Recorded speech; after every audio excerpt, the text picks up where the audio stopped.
mahibalaan ang pahimangno sa pagprepara sa herbal nga tanom.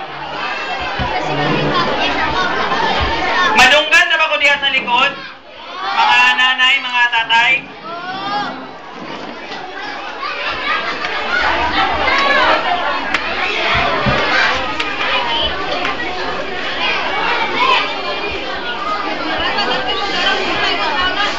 Wala lang.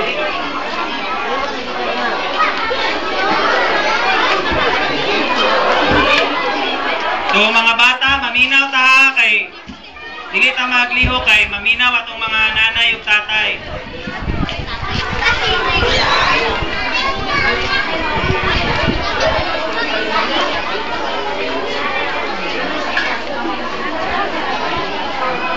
So pahimangno sa pagprepara ni ining mga herbal nga tanom, una, gamita ang usa lamang ka tambal sa usa ka higayon.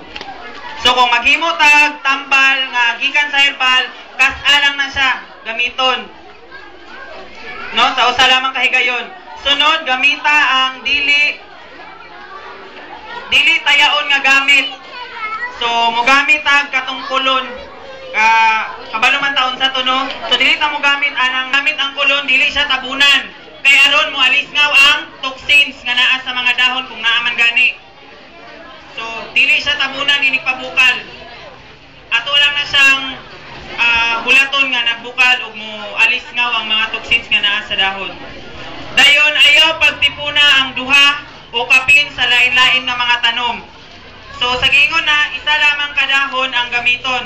Isa lamang ka klase sa dahon kung magpabukal, dili pwede nga magsagol-sagol ta og dahon nga pabukalan. Kay naay component ang usa ka dahon nga pwede makaapekto sa usa ka dahon. So isa lang ang gamiton. Sunod, hugasi pag-ayo sa tubig ang mga dahon sa dili pa kini gamiton. So kung makabantay tayo, nikuha na to sa dahon, napa na siya mga hugaw-hugaw bitaw. So kung iditsura na nato og pabukal, pwede nga makadungag ng samot sa ato ang sakit. So kinahanglan atuan ang hugasan pag-ayo gamit ang tubig. Dayon sa magpabukal ka alang sa usa ka adlaw nga paggamit. So ang dosage ani dili para sa isa ka bulan ha. Kas-alang. Dili kay kana bitaw daghanon na lang nako kay daghan mo kay dahon. Para makasave bitaw ko kuan. So dili na pwede kay ang efficacy or ang pagka-epektibo sa tambal naglast lang na siya 8 to 12 hours.